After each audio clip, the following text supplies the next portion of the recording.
starting with Villa against Arsenal at 12:30 on Saturday. 2 3 o'clock games, classics. Burnley against Brighton, Newcastle against Southampton.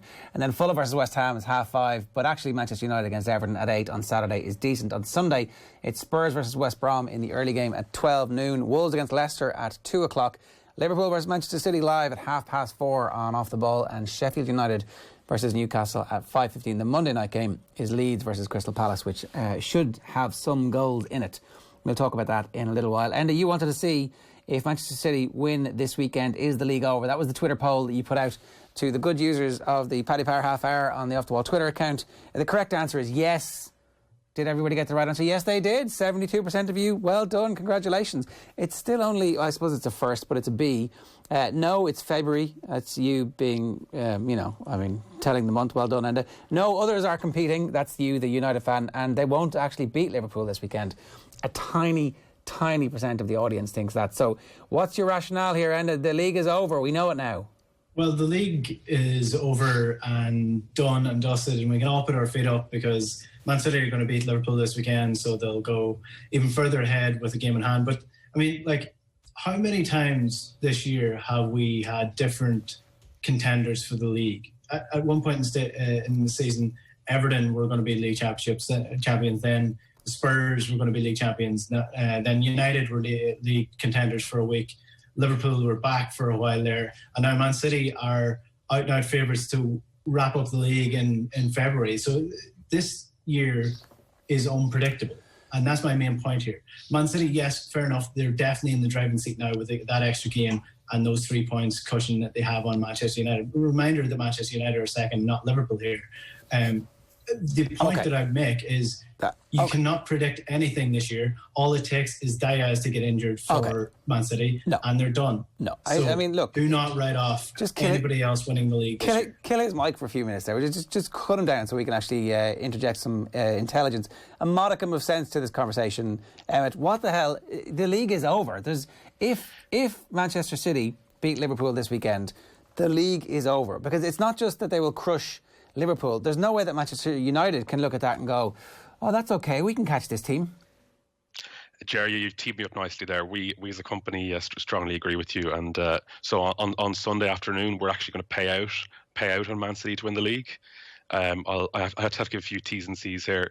It's all singles, multis and each way bets placed for Thursday the 4th of February.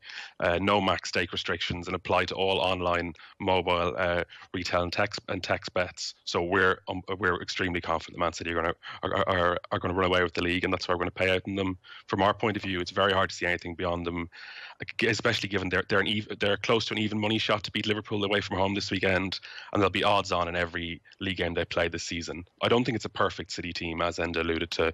It didn't be a Diaz injury, and they don't have a true centre forward, and Raheem Sterling's probably playing a little bit below par. But most importantly, it's very, very hard to see Liverpool and Man United having the consistency to expose those weaknesses. That's the main thing. I think the other part about it is that they've actually managed so far to deal with the injury to De Bruyne. Granted, it's been a few games, but there will be at some point where they get Aguero back. And even if Diaz does get injured, what's happened is that John Stones has emerged as somebody who is reliable and has improved. And so all of a sudden, the rising tide of having a... Pardon me? He's improved beside Diaz. Yeah, sure, but he's not a bad defender. Like, he has become a good defender, and I think that they could actually survive for a couple of weeks without Diaz. But it won't matter, because the lead that they're going to have is so big that it's done and dusted, and the money agrees. I didn't know that you guys were paying out. Is this earlier than you've ever paid out? Is this very early? Yeah, it would be very early. We paid out, I think, between around March time in the past, but the start of February would be close to as early as we ever paid out. Right. It's a bit like we probably paid it earlier, maybe Celtic to win the Scottish League, but rarely in the Premier League this early. Well, that's fair enough. You could probably pay out in Rangers at this point. I think that's a safe enough bet too. Okay, so you don't think it's going to be over, and I still don't buy any of that logic. So I hope you've got some better logic for some of the specials that we have this week, and you're actually coming off a win last week. I am. So we had the Crystal Palace Wolves game again. We went for goals bets last week as opposed to anything else. And Crystal Palace Wolves, you can always count on them to be slow at scoring. So it was 0-0 at halftime. So that bet came through. I'll just ignore the Burnley one scoring in the first 15 minutes that we had as well. This week again, we're going for a sort of a goal scoring bet as well, because you can relatively predict when teams score generally at this stage of the season. So Man United playing Everton this weekend, obviously a big game. So I'm going for United to score in the first half and Everton score in the second half. So that's not United to win the first half and Everton to win the second. It's more just United to score first half, Everton score second half. Emmet, what's that coming out as?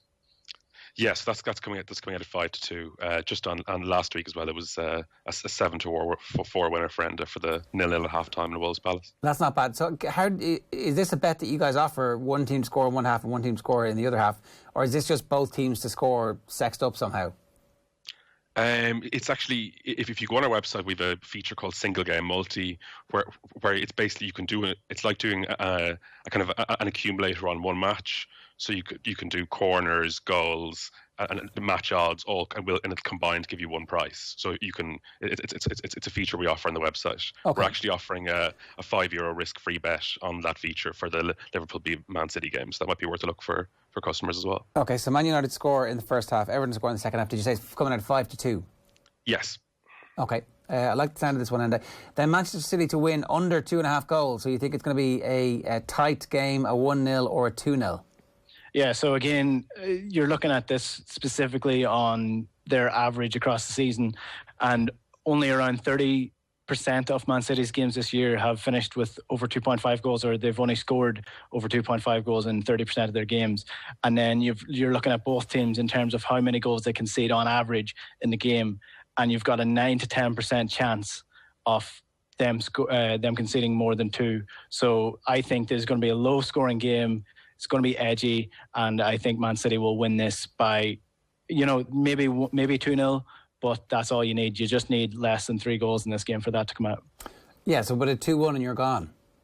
2-1 and I'm gone. If both teams score, then it's pretty much done. Yeah. So I don't think that's going to happen. Okay, you're essentially betting on Liverpool not to score. Mm-hmm. That's an interesting point, Emmet. So this bet that Enda wants to make, would he be better off making a bet Liverpool not to score?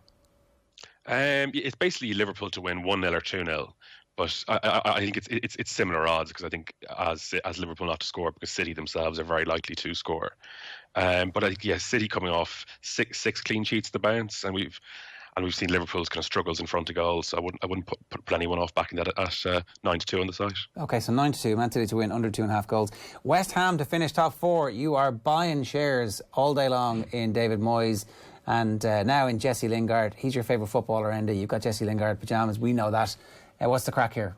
I've Messi Lingard pyjamas, that's who he is. He's back, Ger. He's back. He's going to find his form for West Ham.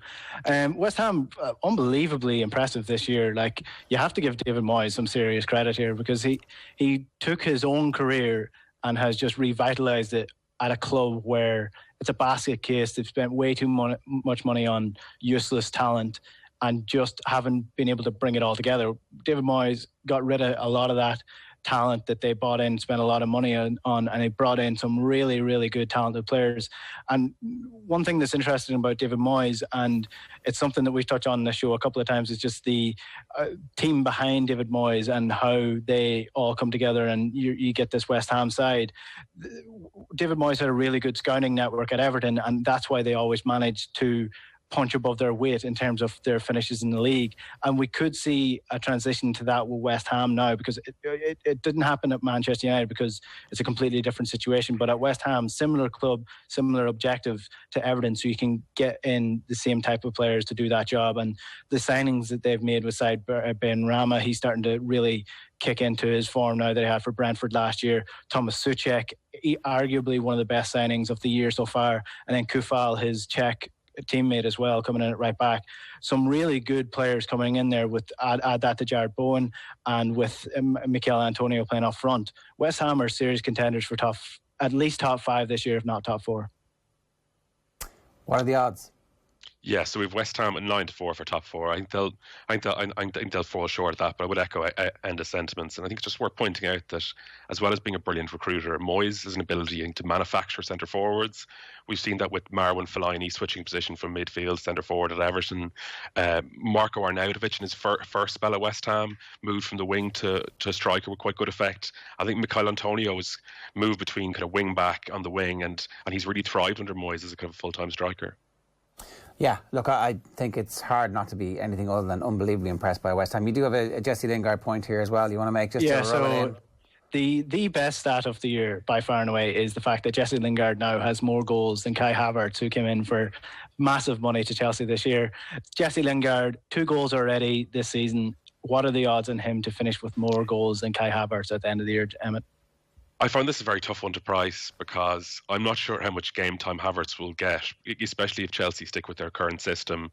He's competing with Christian Pulisic, Hakim Ziyech, Callum Hudson-Odoi, all for game time. Are all excellent players. So, and whereas I think Lingard will probably start every week. So, and Lingard also has a 1-goal advantage. Lingard scored 2 goals this season. Havertz only scored 1. So I'm as short as 6-5, and Lingard to score more goals than Havertz. I mean, it's unbelievable, isn't it? Yeah, at the start of the season. Crazy. What would you've got at the start of the season?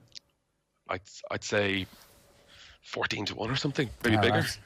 Wow. I mean, look, we didn't know where Jesse Lingard was going to get any game time at that point. So, okay, all those available on the Paddy Power website. You can check out the off-the-ball specials, and hopefully Enda has picked some winners for you there. Let's get into these fixtures. Aston Villa against Everton, first game of the weekend.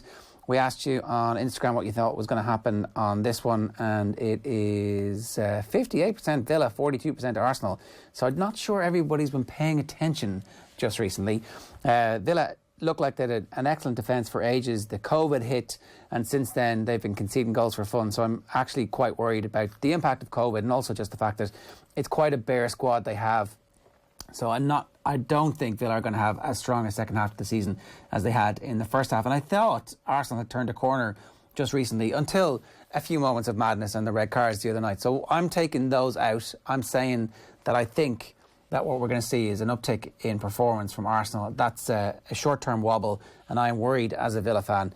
Emmet, I definitely wouldn't be making Villa favourite for this, but I guess you go on. Sorry, Arsenal slide favourites here. So Aston Villa 17-10, the draw 12-5, and Arsenal 6-4. Yeah, I'd agree with you. I think Villa probably have a little bit of a hangover from the Burnley game where they absolutely dominated and should never lost that game 3-2. But I think just if you're backing Arsenal this weekend, I would agree with you that Arsenal have been playing very well and were unfortunate to lose to Wolves. But it's worth watching to see who starts in goals. Bernd Leno will be absent through suspension. Matty Ryan looks like he's going to be injured. So Runarson might get the start in goal. Some of the Icelandic keepers' early season displays were of the comedic variety and prompted Arsenal to sign Ryan in January. Some of the listeners might remember Roberto Jimenez, West Ham's backup keeper, who provided a bit of comic relief last season to all bar West Ham fans. And I wouldn't be shocked if Runarson has a similarly negative effect. I think that makes probably Arsenal a little bit of a dangerous betting proposition this weekend. Okay, that is the top quality information that people tune into every Friday afternoon here for. Do you want to move on, Enda? Have you anything you want to say about that? No, I don't think so. Matty Ryan, I just want to say that that's a brilliant signing for Arsenal. I thought it was very weird that he kind of fell out of favour at Brighton. I thought he's been one of the best keepers in the Premier League over the last couple of years. So when he is fit, he'll be an excellent backup at least. Okay, so Brighton versus Burnley. Burnley versus Brighton is next. Yeah, so Sean Dyche, I don't know if you saw his press conference chair, but he definitely won the press conference of the year during the week. Unfortunately, his side couldn't match that with their performance because they were absolutely useless during the week. And Brighton have turned it around again. Trust the process, Jared. Trust the process. Brighton will come good. Eat that humble pie, and a bit of that humble pie. Yum. Yeah, that's it. This game, fairly straightforward. Again, not one that you're going to be sitting down on your 3 o'clock to watch. But if you're going to have a bet on it, I would be looking at both teams to score not happening in this, because in Brighton's last 5 games, only one of them have had both teams to score. And again, with Brighton, that was Burnley, sorry. With Brighton, they have gone 3 games without defeat, and they've kept 3 clean sheets in the last 5 games. And again, overall, across Burnley's 20 games this season, only 5 of them have ended with both teams to score. So with all that in mind, I would be going with either both teams to score no by itself or Brighton to win to nil. Okay, what kind of price is both teams to score no? So got. Sorry, 1 second. No worries. Nice of Enda to put you on the spot there. No worries at all. Both teams scores 3-4. Yeah, I wouldn't put anyone off backing that. And so the match prices are Burnley 13-5, the draw 2-1, and Brighton 23-20. Yeah, just to back up what Enda said, I think this is a Burnley team that are really struggling both in defence and attack. They have the second worst expected goals in the league, and only Brighton only West Brom have scored. Only West Brom were worse in that statistic, and they now have scored the least goals in the league. They're behind Sheffield United, so I think if you're looking for a team that could slip into the relegation mire, Burnley certainly fit that profile. Yeah, at the same time, I think they've played some good teams in the games that they've struggled recently, and maybe I'm biased because of the Villa game. I think that this could be a draw. Newcastle against Southampton is next. So Newcastle 41%, Southampton 59%. Are people not watching what's going on with Southampton at the moment? Their form has completely deserted. Remember they beat Liverpool 1-0 and it feels like it was about a week ago. It isn't just a week ago. It's 4 full games since then and they've lost them all. I did also confidently predict this time last week that the end was nigh for Steve Bruce, and then sure look, didn't they turn it around? I don't know. I actually don't have a clue what's going to happen here. I absolutely feel like Southampton need to start getting something going quickly, or all of that good work that Hasenhüttl had done, all his reputation, the air will come out of that. And I don't know. How do you price up this? Yeah, so we've got Newcastle at 2-1, the draw 11-5, and Southampton are 7-5. Just when you thought Steve Bruce was out, he pulls you back in. Newcastle have actually played quite well their last 3 games since switching to a midfield diamond, and are unfortunate to lose to Palace in midweek. And Southampton, I think, could be missing half a team here, with Vestergaard, Romeo, Theo Walcott, and Walker Peters all potentially absent with injury, and Jan Bednarek suspended. So I think Newcastle actually, one of the first times I said this all season, I think Newcastle potentially look a decent bet here, 2-1. Right, there's a bit of value there. Okay, Fulham against West Ham, Enda next. Yeah, so the aforementioned West Ham obviously in great form, Ger, and Fulham absolutely not in great form. They've improved a little bit, but again, they're still relegation candidates, probably going to go down this year. And with West Ham's form, they're unbeaten in 3 games, and the way that they're playing football and the way that they're attacking sides, I think this is going to be a relatively straightforward game for West Ham. They've been pretty good away, averaging almost 2 points a game away from home. Fulham are barely averaging a point a game at home at the minute. Craven Cottage obviously going under construction this year, and it's not really the fortress that you would remember from the Fulham side of the mid 2000s.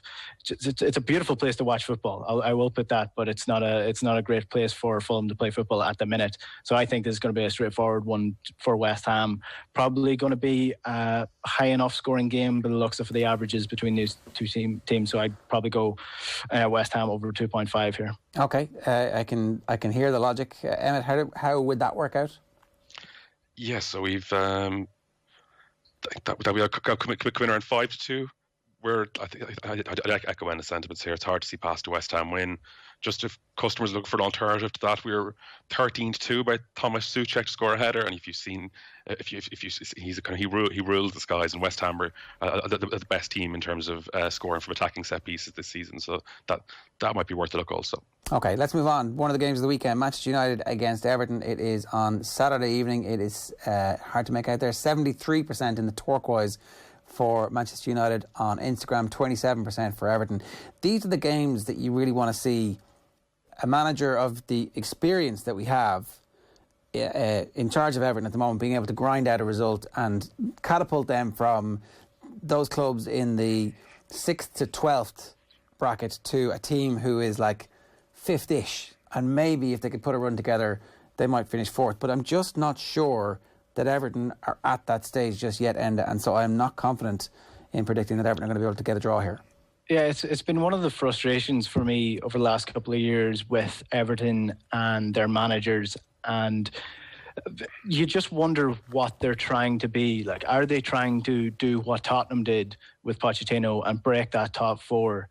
And they just don't seem to be able to get the right manager or right recruitment in to pull it all together enough to break the top 4. And I think it's gotten to the stage now where that's probably their holy grail. Like, they're chasing that so hard that maybe that the pressure of that is too much, and that's where they're falling down. But to me, it just seems like they don't bring in players who consistently perform to the levels that you need that for. Like Richarlison, clearly an exceptional talent, but he has 6 to 7 games in him in a season where he'll do nothing. Likewise for the likes of Calvert-Lewin, who has sharpened up a little bit this year. But they've got these players in the sides who, on their day, are top 4 contenders, but they've got too many streaky players in their side at the minute. And maybe Carlo Ancelotti wants to get that out. He's talked a lot about mentality, and maybe that's where they're falling down. But I just think that is where they've fallen down over the last couple of years. They need to get more consistent standout players like Allen, who always plays to a certain level. You know you're getting a 6 to 7 out of 10 performance to him, regardless of whether he plays well, according to just well for his talent. So that's where I think they're falling down. Okay. I presume Manchester United are quite strong favourites for this, Emmet?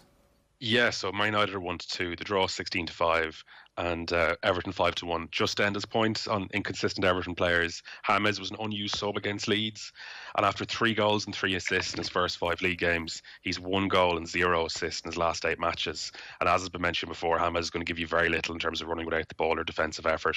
I love watching him, so hopefully he can bounce back and doesn't have a career that's a bit like Ilano of Man City. But that's bang on. That's exactly what you would have expected from James. If someone said at the end of the season James started great and then faded immediately, you'd be like, well, I mean, wow. Who could have predicted that was exactly what was going to happen?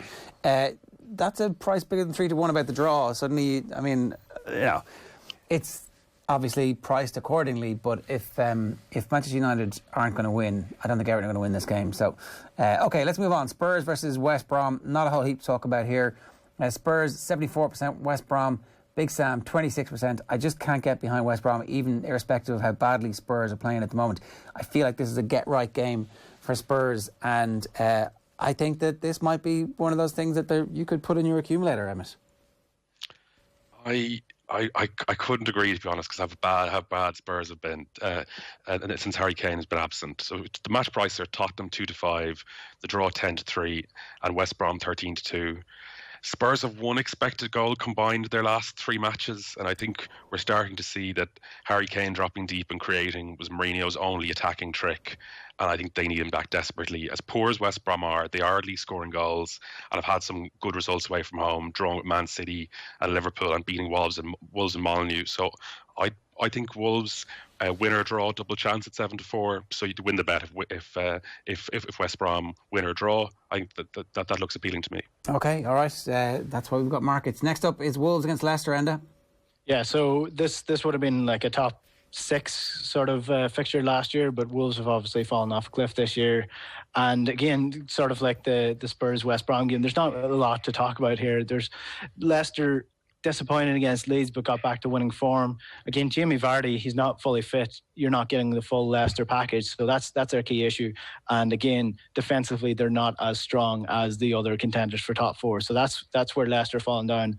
They won't have to worry about that too much with Wolves, because Wolves don't score that many goals, they don't create that many chances, and they don't score early either. So I think Leicester could have this game put to bed by half-time. Yeah, I don't know what the hell's happened to Wolves, to be honest. It doesn't, I mean, obviously, key player goes down, but were they a one-man team? I'm not sure.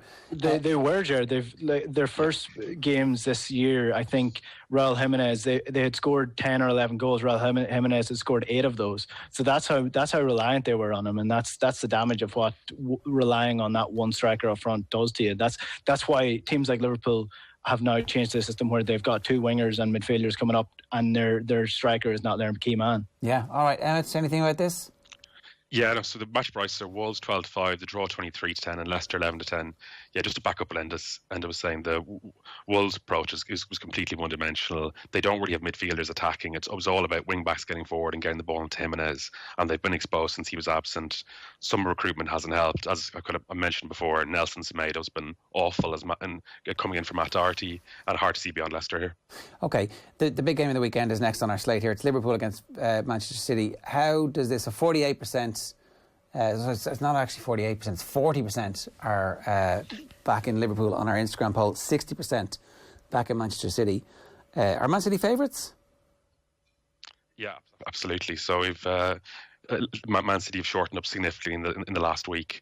It's now Liverpool 9-4, the draw 13-5, and Man City 11-10.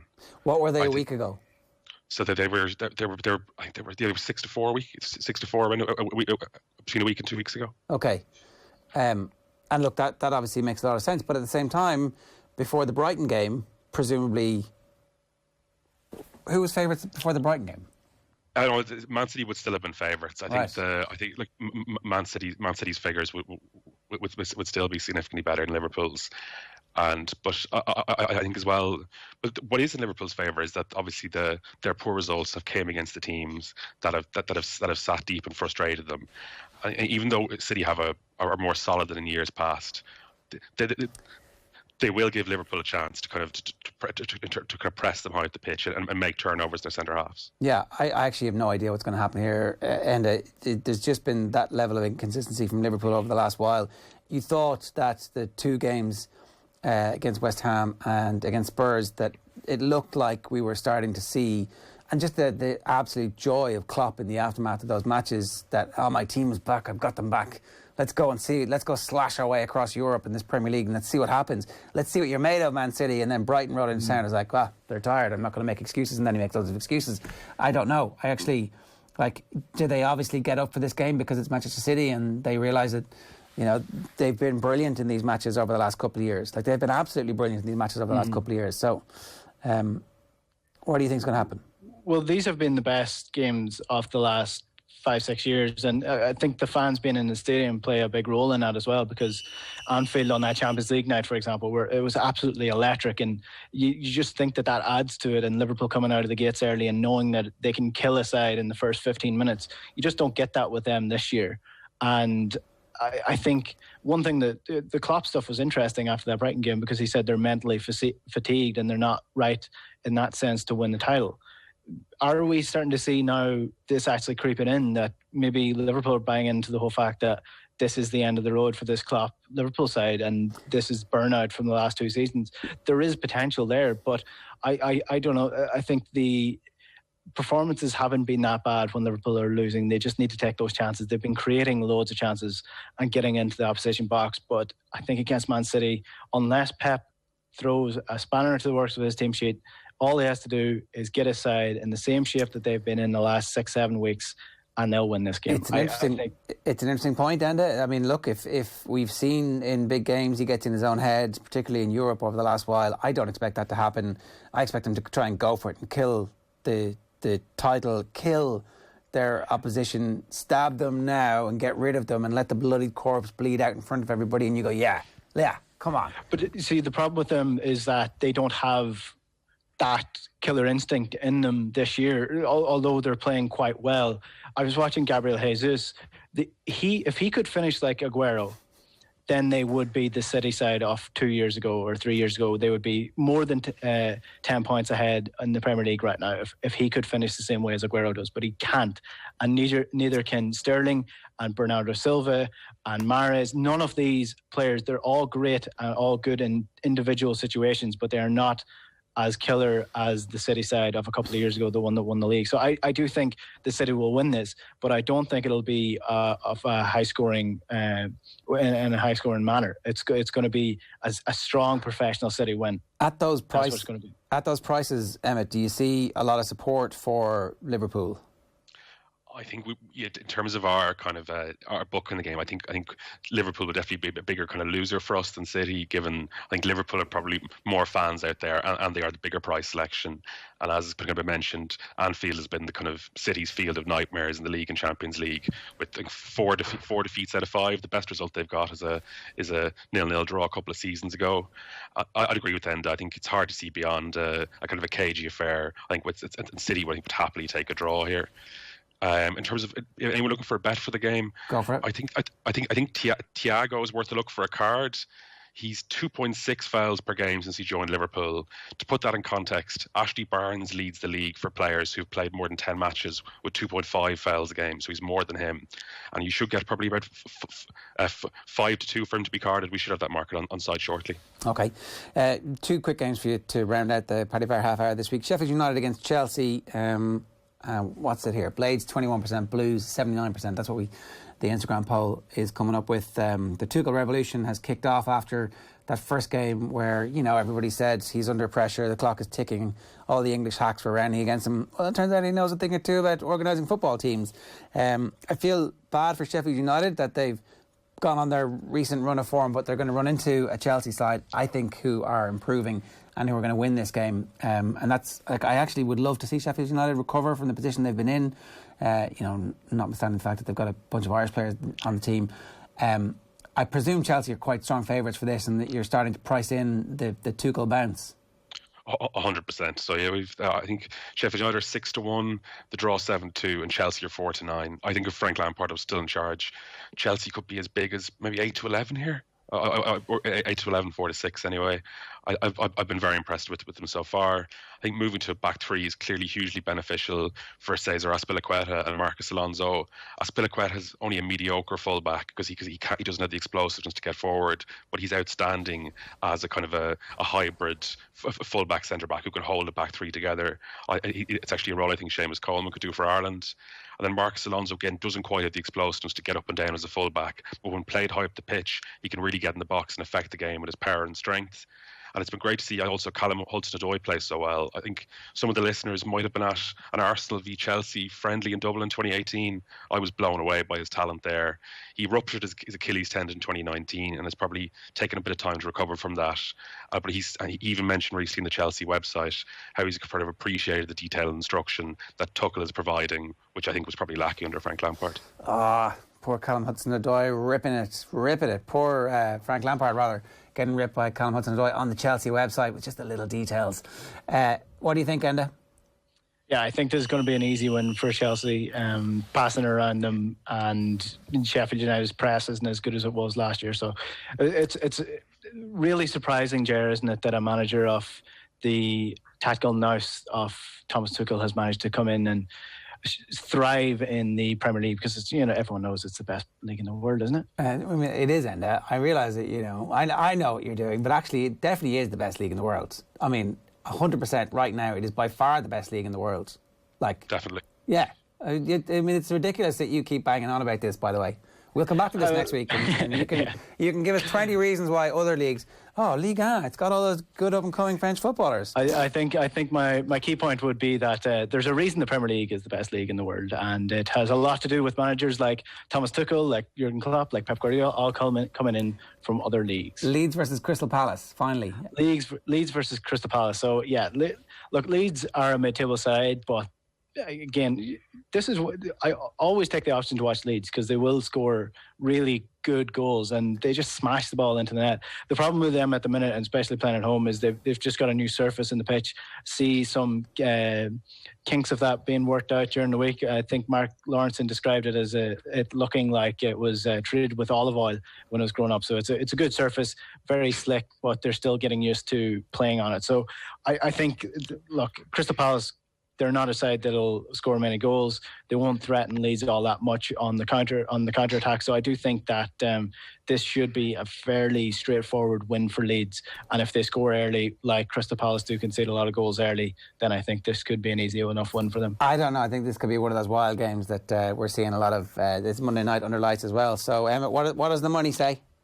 Yeah, so Leeds 17-20, the draw 13-5, and Palace 3-1. We've actually seen Leeds really struggle this season against the really good counter-attacking teams. So we see Man United put a big score on them. Leicester beat them 4-1. Palace, with earlier in the season, with Edsay and Zaha, ripped them apart. And the key here is that it looks like Zaha may be absent. I mentioned before on this podcast how important Zaha is to Palace. Like he's a top four player playing a kind of a lower mid-table team, and if he doesn't play, I think it gives a huge edge to Leeds, and I think you could see them win comfortably. Okay, it's Super Bowl weekend. You mentioned that straight off the bat here. What? Look, I find it very difficult to make any case for anything